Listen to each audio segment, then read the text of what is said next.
A dog is a man's best friend. Hindi man sila nakakapagsalita, ay alam nila kung paano ipadama sa atin ang kanilang pagmamahal. Kaya dapat lang natumbasan natin ng tamang pag-aaruga ang kanilang mga ginagawang kabutihan para sa atin.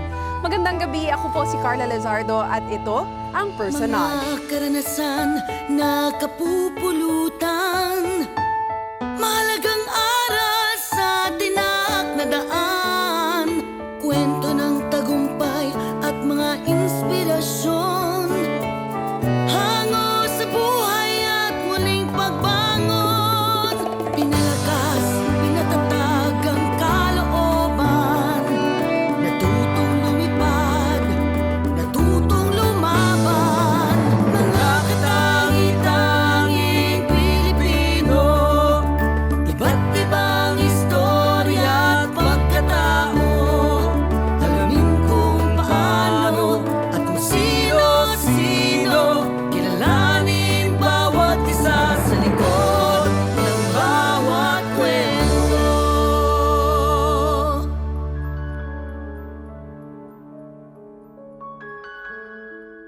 Iniwan kami ng aming ama nung kami mga bata pa lamang upang mangibang bansa.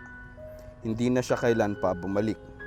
Ni sulat o tawag, wala. Hindi rin siya nagpadala ng pangtusto sa aming pag-aaral at araw-araw na pagkain. Hindi ko masabing hindi importante sa buhay ko dahil mabibilang ko sa mga daliri ko kung ilang taon lang kami nagkasama. Maaari nating sabihin na nabuhay ako nang walang ama at kaya ko ring mabuhay na wala siya ngayon na matanda na ako. Ito marahil ng isang uri ng paglisan na hindi mo mararamdaman dahil wala lang, literal na wala lang. Naranasan ko na rin na lisanin ng mga importanteng tao sa buhay ko na tumulong maghulma kung ano man ako sa kasulukuyan. Tulad ng pagkawala ng aking lolo na namatay dahil sa malubhang sakit. Kaya ko sigurong ihalin tulad ang paglisan na ito na parang kagat lang ng langgam. Masakit sa umpisa, pero kayang tiisin. Dahil sa karanasang ito, naitanim ko na siguro sa aking isipan na parang balewala lang ang paglisan.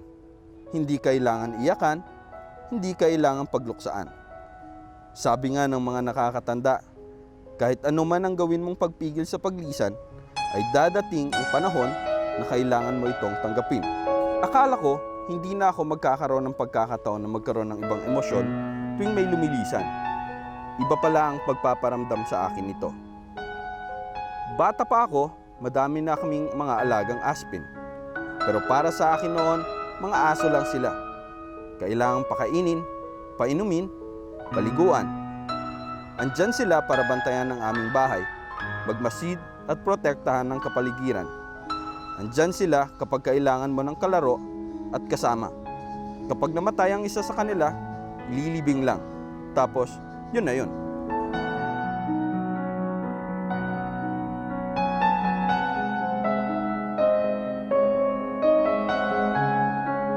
Sa pagbabalik ng Personage. Meron akong mga adopted na mga dogs, pero isang common denominator ng mga dogs, lahat sila may problema before. Lahat sila, most of them nangangagat, makulit, naninira ng bahay, maingay. So lahat sila galing dun sa ganung frame of mind.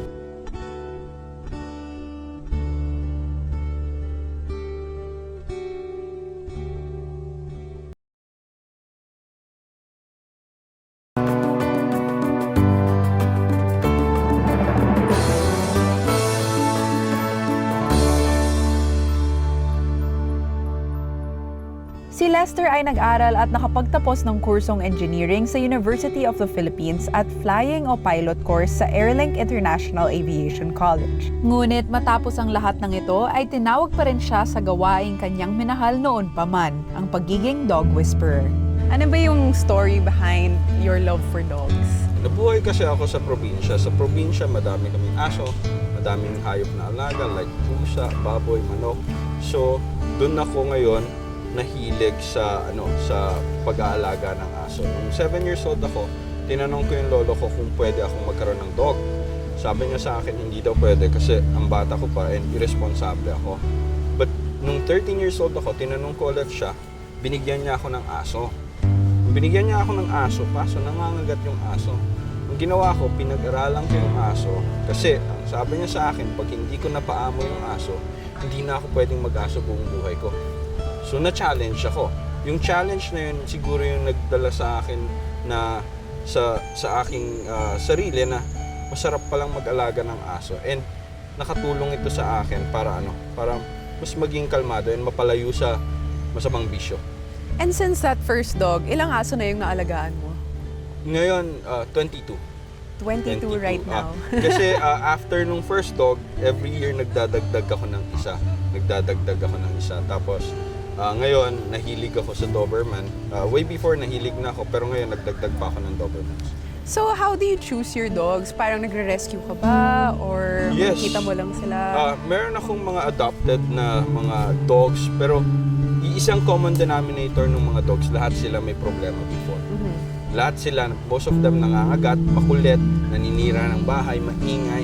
So lahat sila galing doon sa galing dun sa ganung frame of mind. Para sa akin, lagi kong iniisip, kung hindi ko sila kukunin, malamang i-abandon lang to ng mga may-ari nila ngayon o kaya ikulong lang and hindi sila magkaroon ng masayang buhay. So, ganun ako namimili ng aso. Yung tingin kong mas makakatulong ako sa buhay niya, mas magkakaroon ako ng impact sa buhay niya. In the same way, minamahal ako ng aso. And you mentioned na nahilig ka nga sa Doberman, which is a very unique choice. Kasi di ba merong parang mindset na takot yung mga tao sa mga Doberman. Oo. Kasi di ba parang Malaki. malaki sila, tapos meron rin silang reputation. Just like other dogs, like Chow Chows, mga Pitbull. Ano yung masasabi mo dito? Yung sa Doberman, kaya ako nahilig dun sa breed na yon kasi nakita ko sila as loyal, matalino, and fierce. Pero maraming ang taong natatakot sa kanila kasi ang lalaki nila. Pero hindi alam ng mga tao na very sweet sila, very loyal, very intelligent. Ngayon, kaya sila nagkakaroon ng bad reputation. Nagsimula yung Doberman sa movies. Ginagamit sila laging kontrabida. Tapos, eventually, ang nangyayari, yung mindset ng tao, nakakatakot ng mga asong to. Pero totoo lang, lahat ng aso pwedeng maging nakakatakot and pwedeng maging danger sa society. Depende yan sa pagpapalaki ng tao, ng may-ari. Kung palakihin mo siyang mabait sa ibang tao, sa ibang aso, then wala kang problema. Pero kung ang trato mo ng masama yung aso, tapos hinahayaan mo maging agresibo sa mga tao, then yun yung nagdadala ng bad reputation sa kanila.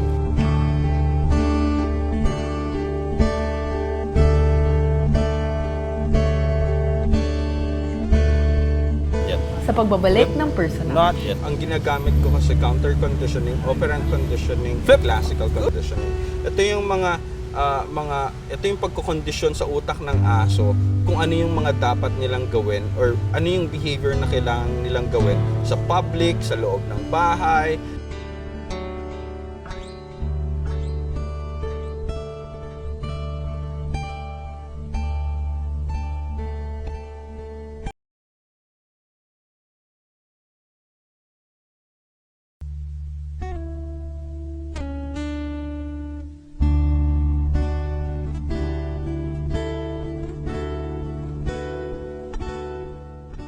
Ayon kay Lester, ang pag-aalaga ng aso ay may kalakip na responsibilidad, kaya mainam na magsagawa ng pagsasaliksik bago mag-alaga nito.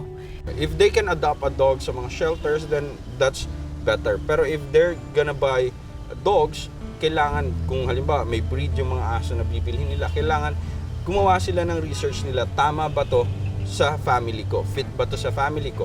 Kung ikaw ay hindi outgoing person, tapos kukuha ka ng working dog, let's say Siberian Husky o kaya a Doberman o kaya German Shepherd, tapos hindi mo kayang ilabas araw-araw para i-socialize, then wag ka na lang kumuha.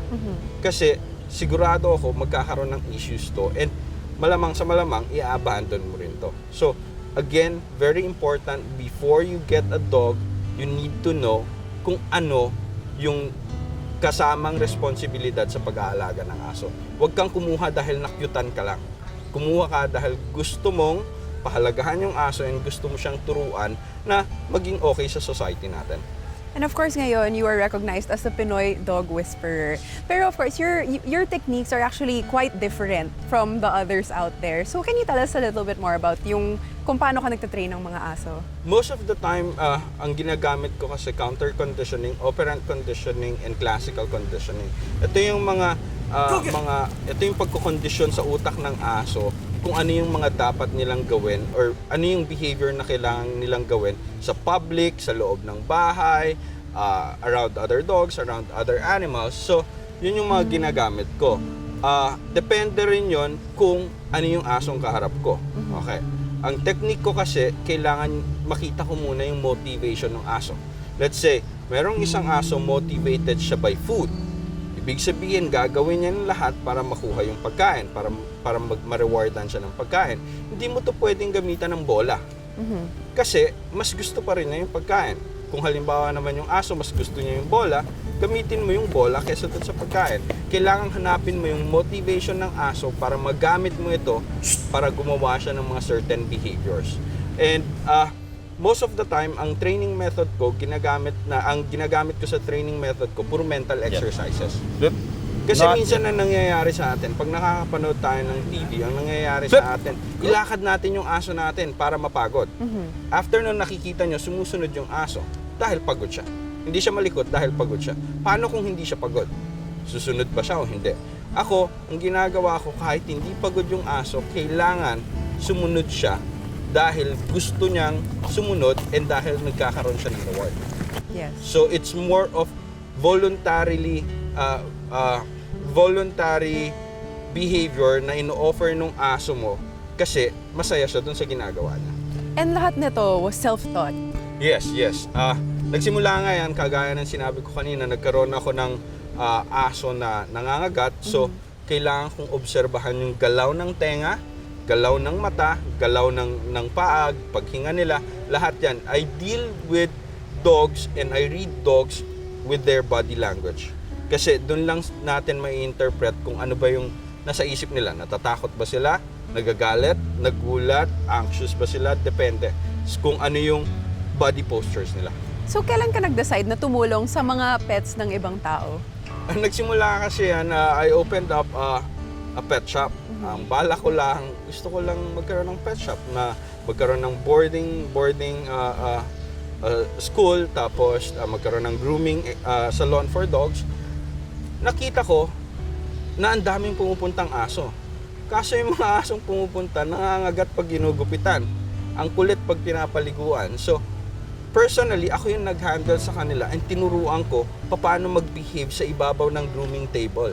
And nakita ngayon ng mga may-ari ng aso. So, nahilig sila na dun dalhin sa akin and nagugulat sila habang tumatagal, mas nag-behave yung aso nila, mas nagiging kalmado yung aso nila. Tapos, eventually, may mga dog owners na nagsabi, Sir Les, bakit hindi mo gawing professional? Turuan mo na yung kami, turuan mo na yung mga aso namin paano mag-behave. And then, siguro, nung sobrang dami na nung pumupunta na nag-ask for help, doon ako nag-decide na siguro it's the right time na gawin ko, ituloy ko na talaga yung ginagawa kung saan ako masaya.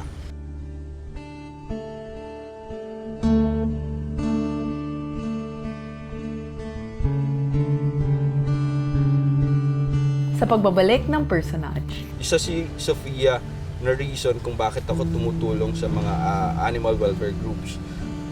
Para sa mga dog owners, most of them ang ginagawa nila once nawalan sila ng aso, namatay yung aso nila, kumukuha agad silang bago. Yes. Para sa akin, sana wag.